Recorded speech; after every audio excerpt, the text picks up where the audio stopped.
तो hello student, welcome back to my channel Samrat academy. तो student, इस वीडियो में हम बात करने वाले हैं क्लास 10th के सामाजिक विज्ञान के 2022 बोर्ड एग्जाम में मोस्ट इंपोर्टेंट क्वेश्चन जो बहुविकल्पीय का प्रश्न पूछा जाएगा। ठीक है, और इस वीडियो में हमने कितना 100 महत्वपूर्ण ऑब्जेक्टिव क्वेश्चन लिया है। टोटल 100 महत्वपूर्ण क्वेश्चन जो होगा वो सभी विषयों से होगा। इतिहास के भी प्रश्न रहेंगे। ठीक है, 25-25 प्रश्न सबसे उठाया हूँ, इतिहास से, भूगोल से, नागरिक शास्त्र से और अर्थशास्त्र से। ठीक है, अर्थशास्त्र से। तो इन सभी से हमने 25-25 मोस्ट इंपोर्टेंट क्वेश्चन उठाया है। और टोटल इस वीडियो में हम 100 महत्वपूर्ण क्या देखने वाले हैं, ऑब्जेक्टिव क्वेश्चन। और यह वीडियो बस एक ही वीडियो बनी है और इसमें सारे बहुविकल्पीय जो महत्वपूर्ण प्रश्न 2022 बोर्ड एग्जाम के लिए निर्धारित किए गए हैं सबको मैंने इंक्लूड कर दिया है। तो मेरे प्यारे विद्यार्थी, वीडियो को शेयर कर दीजिए। चैनल पर नए हैं तो चैनल को सब्सक्राइब करके बेल आइकन को प्रेस कर लीजिए। ठीक है, तो चलिए आज की वीडियो स्टार्ट करते हैं और फटाफट देखते हैं 100 महत्वपूर्ण बहुविकल्पीय प्रश्न और उसको याद कर लेते हैं। चलिए देखिए मेरे प्यारे विद्यार्थी, क्वेश्चन नंबर पहला, ट्रिक वगैरह सब कुछ लगा हुआ है, बस आपको चीज़ें को सुनते चलना है। ठीक है, भारत में सर्वाधिक वन क्षेत्र वाला राज्य कौन सा है? तो हमारे भारत में सर्वाधिक वन क्षेत्र वाला राज्य कौन सा है? तो मध्य प्रदेश है मेरे प्यारे विद्यार्थियों। ये एकदम याद, बस सुनते जाइए, आप सुन लेंगे ना तब भी आपको पूरा याद हो जाएगा। तो भारत में सर्वाधिक वन क्षेत्र वाला राज्य कौन सा है? मध्य प्रदेश है। ठीक है, क्लियर, यहाँ तक तो कोई दिक्कत नहीं। चलिए क्वेश्चन नंबर दूसरा, इनमें से कौन सा संरक्षण तरीका समुदायों की सीधी भागीदारी नहीं करता है? तो वह है वन्यजीव पशु विहार का परिसीमन। ये जो है संरक्षण तरीका समुदायों को सीधे भागीदारी नहीं करता है। कौन? वन्यजीव पशु विहार परिसीमन। ठीक है, चलिए क्वेश्चन नंबर तीसरा ये, निम्न में से कौन सी जातियां संकटग्रस्त की श्रेणी में शामिल हैं? तो आपको बताना है कौन सा इसमें से जातियां जो संकटग्रस्त की श्रेणी में शामिल है। तो ये सभी, मतलब जंगली गधा, काला हिरण और गेंडा, ये सभी क्या हैं? जातियां संकटग्रस्त की श्रेणी में क्या हैं? शामिल हैं। ठीक है, तो क्लियर हो गया मेरे प्यारे विद्यार्थियों क्वेश्चन नंबर 3 तक। चलिए क्वेश्चन नंबर 4 देखिए, यहाँ पे क्वेश्चन नंबर 4 है कि इनमें से कौन सी टिप्पणी प्राकृतिक वन जातियाँ और प्राणी जात के ह्रास का सही कारण नहीं है? तो वह है तीव्र औद्योगिकरण और शहरीकरण है। ये जो हैं ये टिप्पणियाँ प्राकृतिक वनस्पति जात और प्राणी जात के ह्रास का सही कारण नहीं होती है। ठीक है, चलिए क्वेश्चन नंबर 5, भारतीय वन्यजीव संरक्षण अधिनियम कब पारित किया गया? तो जो हमारा भारतीय वन्यजीव संरक्षण अधिनियम पारित किया गया वह वर्ष 1972 ईस्वी में किया गया, वर्ष 1972 ईस्वी में। चलिए क्वेश्चन नंबर 6 की तरफ आइए, निम्न में से किसे हरा सोना के नाम से जाता है? अब हरा सोना के नाम से किसे जानते हैं? वन संरक्षण को जानते हैं। किसे? हरा सोने के नाम से। वेरी मोस्ट इंपोर्टेंट एक क्वेश्चन है। ठीक है, हरा सोना के नाम से किसे जानते हैं? वन संसाधन को, वन संसाधन को। ठीक है, हरा सोना के नाम से। चलिए नेक्स्ट क्वेश्चन, भारत में वन महोत्सव का शुभारंभ कब किया गया? तो हमारे भारत में जो वन महोत्सव हुआ उसका शुभारंभ 1950 में किया गया। कब? 1950 ईस्वी में किया गया। ठीक है, क्लियर। चलिए आइए क्वेश्चन नंबर 8, क्वेश्चन नंबर 8 है कि सुंदरवन राष्ट्रीय पार्क किस राज्य में स्थित है? जो हमारा सुंदरवन राष्ट्रीय पार्क है वो किस राज्य में स्थित है? तो पश्चिम बंगाल में स्थित है। कहाँ? पश्चिम बंगाल में स्थित है। चलिए क्वेश्चन नंबर 9, वनों के ह्रास के कारण कौन सी समस्याएं उत्पन्न होती है? जब वनों का ह्रास होता है तो उसके कारण कौन सी समस्या उत्पन्न होती है मेरे प्यारे विद्यार्थियों? ये सभी, मृदा अपरदन भी होता है, वर्षा में कमी भी होती है और प्रदूषण में वृद्धि भी होती है। मतलब ऑप्शन डी ये सभी होता है। चलिए क्वेश्चन नंबर 10, निम्न में से कौन से वन ग्रीष्मकाल के आरंभ में अपनी पत्तियां गिरा देते हैं? कौन सा वन जो कि ग्रीष्मकाल स्टार्ट होता है तो उसमें अपनी पत्तियां गिरा देता है? तो उष्णकटिबंधीय पर्णपाती वन। ठीक है, कौन? उष्णकटिबंधीय वन जो होता है वो ग्रीष्मकाल के आरंभ में ही अपनी पत्तियां क्या कर देते हैं? गिरा देते हैं। चलिए नेक्स्ट क्वेश्चन की तरफ बढ़ चलते हैं। चलिए मेरे प्यारे विद्यार्थियों देखिए नेक्स्ट क्वेश्चन, बेल्जियम क्या कह रहा है कि बेल्जियम यूरोप महाद्वीप के किस भाग में स्थित एक छोटा सा देश है? जो बेल्जियम है वह यूरोप महाद्वीप के किस भाग में स्थित एक छोटा सा देश है बेल्जियम? तो पश्चिम यूरोप में, पश्चिम यूरोप में स्थित एक छोटा सा देश है जिसका नाम है बेल्जियम। ठीक है, तो किस यूरोप में है? यूरोप महाद्वीप के किस भाग में है? तो पश्चिम यूरोप में। ठीक है, चलिए बेल्जियम क्षेत्रफल एवं जनसंख्या के आधार पर भारत के किस राज्य से छोटा है? तो बेल्जियम जो है ना वो क्षेत्रफल के दृष्टिकोण से और जनसंख्या के आधार पर हमारे भारत हरियाणा से क्या है? छोटा है। ठीक है, हमारे भारत हरियाणा से क्या है? छोटा है। चलिए क्वेश्चन नंबर तीसरा, बेल्जियम में कितने प्रतिशत आबादी फ्रेंच भाषा का प्रयोग करती है? तो बेल्जियम में कितने प्रतिशत आबादी फ्रेंच भाषा बोलती है? तो 80% लोग क्या बोलते हैं वहाँ पे? फ्रेंच भाषा बोलते हैं बेल्जियम में। ठीक है, चलिए क्वेश्चन क्लियर हो गया। नेक्स्ट क्वेश्चन की तरफ बढ़ चलते हैं। नेक्स्ट क्वेश्चन है कि श्रीलंका में तमिलों के कितने उपसमूह निवास करते हैं? तो श्रीलंका में तमिलों के कितने उपसमूह निवास करते हैं? तो 2 उपसमूह निवास करते हैं। कितने? 2 उपसमूह निवास करते हैं। क्वेश्चन नंबर आइए नेक्स्ट। सिन्हली सामाजिक समूह की बहुलता वाला देश श्रीलंका एक द्वीपीय देश है। यह किस वर्ष स्वतंत्र राष्ट्र बना? तो वर्ष 1948। कह रहा है कि सिन्हली सामाजिक समूह की बहुलता वाला देश श्रीलंका एक द्वीपीय देश है। यह किस वर्ष स्वतंत्र राष्ट्र बना? वर्ष 1948। ठीक है, चलिए नेक्स्ट क्वेश्चन की तरफ। वर्ष 1956 में कानून पारित कर श्रीलंका में किस भाषा को राजभाषा घोषित किया गया? कह रहा है कि वर्ष 1956 में कानून पारित कर श्रीलंका में किस भाषा को राजभाषा घोषित किया गया? सिन्हली भाषा को राजभाषा घोषित कर दिया गया। ठीक है, चलिए क्वेश्चन नंबर नेक्स्ट। सत्ता की साझेदारी की आवश्यकता के विषय में कितने तर्क दिए जाते हैं? तो हमारे सत्ता की साझेदारी की आवश्यकता के लिए कितने विषय में कितने तर्क दिए जाते हैं? तो 2 तर्क दिए जाते हैं। कितने? 2 तर्क दिए जाते हैं। तो चलिए नेक्स्ट क्वेश्चन की तरफ बढ़ चलते हैं। नेक्स्ट क्वेश्चन है कि लोकतंत्र में लोग संपूर्ण राजनीतिक शक्ति के स्रोत होते हैं। लोग स्वशासन में किसके माध्यम से स्वयं शासन करते हैं? तो वो संसाधनों के द्वारा अपना क्या करते हैं? स्वयं शासन करते हैं। चलिए नेक्स्ट क्वेश्चन। सत्ता के क्षैतिज वितरण से विभिन्न संस्थानों के बीच सत्ता का क्या बना रहता है? तो उनका संतुलन बना रहता है। ठीक है, ये बात है। चलिए नेक्स्ट क्वेश्चन की तरफ। विभिन्न हित समूह सरकारी समितियों में निर्णय करने की प्रक्रिया में प्रभाव लाकर सरकारी सत्ता के क्या रखते हैं? तो भागीदारी रखते हैं। क्या रखते हैं? भागीदारी रखते हैं। ठीक है, क्लियर है यहाँ तक? चलिए नेक्स्ट क्वेश्चन की तरफ बढ़ चलते हैं। चलिए नेक्स्ट क्वेश्चन है लोकतंत्र के परिणामों का आकलन करने के बाद इसे किसका रूप माना गया है? तो सरकार का रूप माना गया है। किनका रूप माना गया है? सरकार का रूप माना गया है। चलिए नेक्स्ट क्वेश्चन। लोकतंत्र में जवाबदेह और उत्तरदायी सरकार किसके प्रति उत्तरदायी होता है? तो नागरिक के प्रति उत्तरदायी होता है। किसके प्रति? नागरिक के प्रति। चलिए आइए नेक्स्ट क्वेश्चन की तरफ। किसी भी निर्णय को लेने से पहले प्रक्रियाओं का उचित पालन करना जिसकी जिम्मेदारी है? तो वह क्या है? सरकार की जिम्मेदारी है कि कोई भी प्रक्रिया ले रही है तो उससे पहले उचित पालन करने की जिम्मेदारी किसकी होती है? तो सरकार की होती है। ठीक है, आइए नेक्स्ट क्वेश्चन की तरफ बढ़ेंगे। नेक्स्ट क्वेश्चन है आर्थिक विकास, गरीबी और असमानता में कमी लोकतंत्र के कैसे रूप हैं? तो वह है आर्थिक परिणाम रूप। क्या है? आर्थिक परिणाम रूप है। चलिए नेक्स्ट क्वेश्चन। लोकतांत्रिक सरकार वाले देशों से यह उम्मीद लगाई जाती है कि वह किसकी वृद्धि एवं विकास करे? तो आर्थिक गतिविधियों का। किसका? आर्थिक गतिविधियों का है। ये नागरिक शास्त्र चला, वेरी मोस्ट इंपोर्टेंट क्वेश्चन। लोकतंत्र के सामाजिक परिणामों को किसके अनुरूप होना चाहिए? तो लोकतंत्र के सामाजिक परिणामों को किसके अनुरूप होना चाहिए?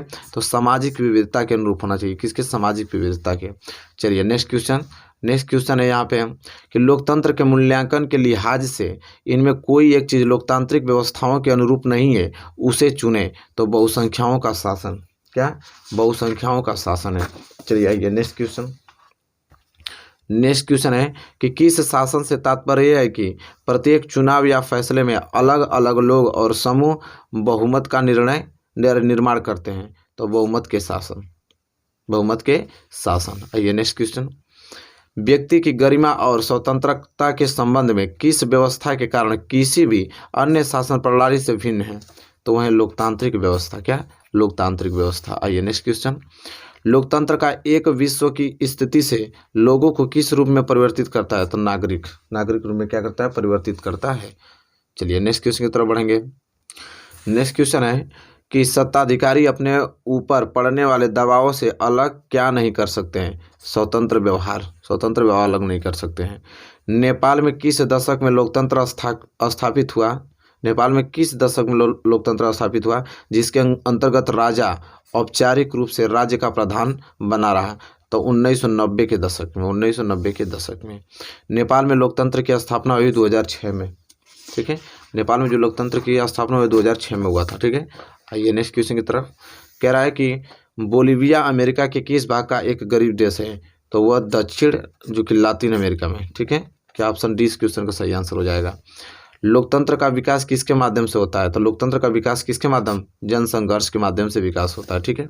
नेक्स्ट क्वेश्चन, राजनीति में जिनकी प्रत्यक्ष भागीदारी न हो तथा सरकार की नीतियों को प्रभावित करने का प्रयत्न न करते हैं तो ये क्या कहलाते हैं? तो दबाव समूह कहलाते हैं। क्या कहलाते हैं? दबाव समूह कहलाते हैं। आइए नेक्स्ट क्वेश्चन, जो संगठन विशिष्ट सामाजिक वर्ग जैसे मजदूर, कर्मचारी, शिक्षक और वकील आदि के हितों को बढ़ावा देने की गतिविधियां चलाते हैं उन्हें कहा जाता है तो दबाव समूह कहा जाता है। क्या कहा जाता है?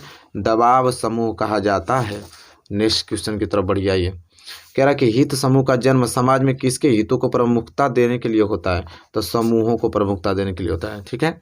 पर्यावरण आंदोलन एवं महिला आंदोलन किस पर आधारित होता है? तो हमारा पर्यावरण आंदोलन और महिला आंदोलन किस पर आधारित होता है? तो मुद्दों पर आधारित होता है। किसके? मुद्दों पर आधारित होता है।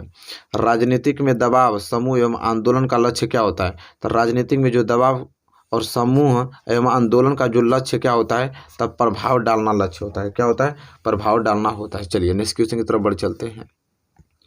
नेक्स्ट क्वेश्चन है कि जब हम लैंगिक विभाजन की बात करते हैं तो हमारा अभिप्राय होता है कि समाज द्वारा स्त्री और पुरुष को दी गई असमान भूमिकाएं होता है। ठीक है। चलिए नेक्स्ट क्वेश्चन की तरफ आइए कि भारत में औसतन एक महिला एक पुरुष की तुलना में प्रतिदिन कितने घंटे अधिक कार्य करती है? तो 1 घंटा प्रतिदिन अधिक कार्य करता है महिला हमारे पुरुषों से। ठीक है। चलिए क्वेश्चन नंबर 3, किस वर्ष महिला आरक्षण विधेयक राज्यसभा से पारित किया गया किंतु निम्न सदन लोकसभा ने इसे पास नहीं होने दिया? तो वर्ष 2010 में उसे पास नहीं होने दिया। ठीक है। चलिए नेक्स्ट क्वेश्चन, भारत में महिलाओं के लिए आरक्षण की व्यवस्था है तो पंचायती राज की संस्थाएं में भारत में महिलाओं के लिए आरक्षण की व्यवस्था है। ठीक है। चलिए, धर्म के आधार पर राजनीतिक गठबंधन किसका रूप होता है?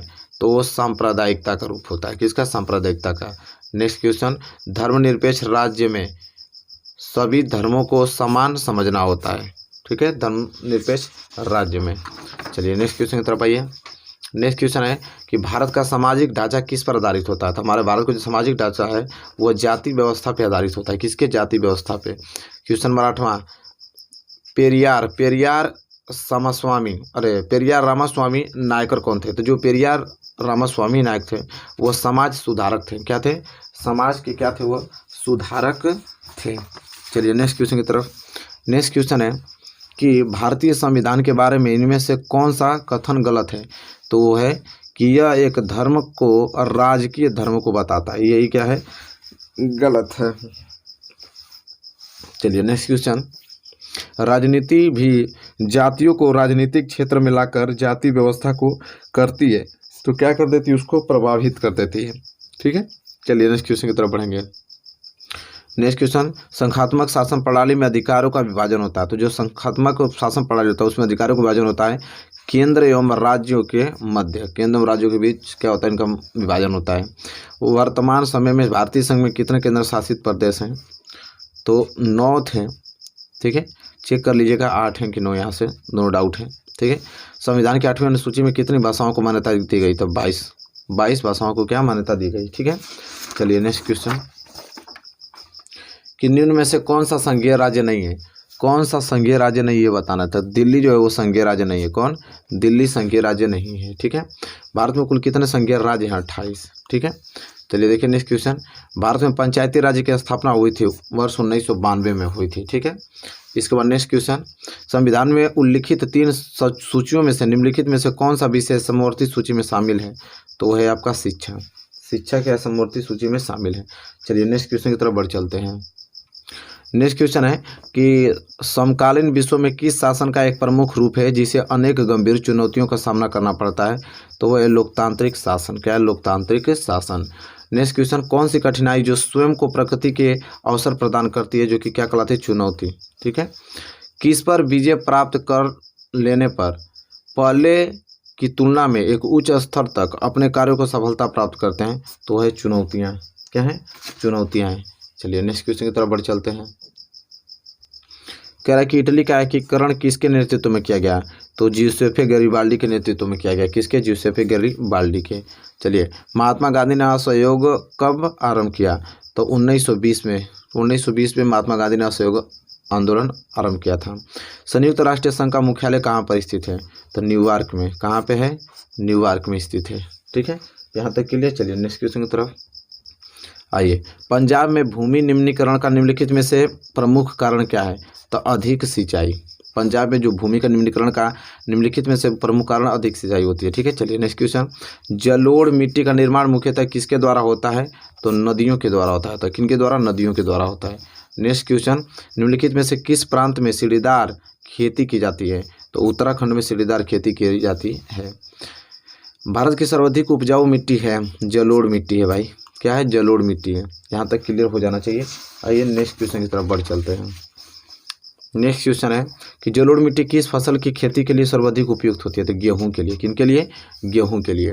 फिर कह रहा है कि जलोढ़ मिट्टी पाई जाती है, तो मैदानी क्षेत्रों में पाया जाता है। ठीक है, चलिए इनमें से किस राज्य में काली मृदा पाई जाती है? तो गुजरात। गुजरात जो है, गुजरात में काली मृदा पाई जाती है। कह रहा है कि कपास की खेती के लिए सबसे उचित भूमि कौन सी होनी चाहिए? तो काली मिट्टी। क्या होनी चाहिए? काली मिट्टी कपास के लिए। लाल मिट्टी पाई जाती है तो मालवा प्रदेश में पाया जाता है, आप लोग भी जानते हैं। कहाँ? मालवा प्रदेश में।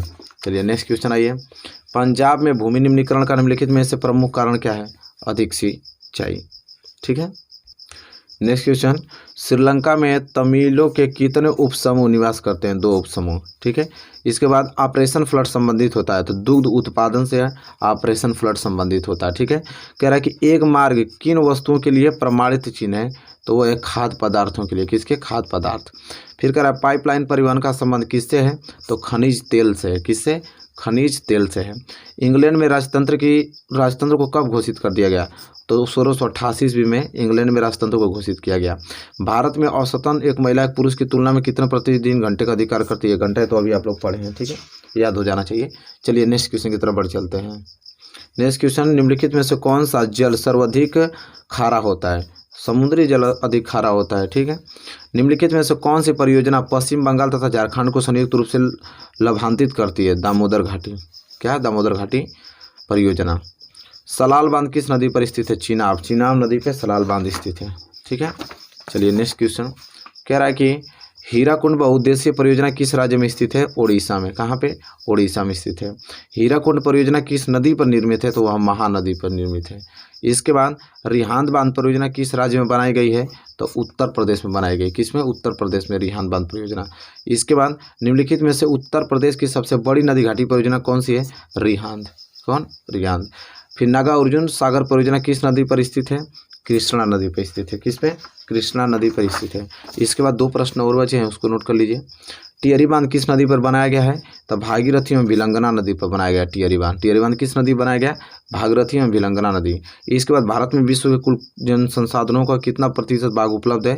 तो 4% भाग क्या है? उपलब्ध है। तो मेरे प्यारे विद्यार्थियों, इतना मोस्ट इंपोर्टेंट क्वेश्चन हमने कराया।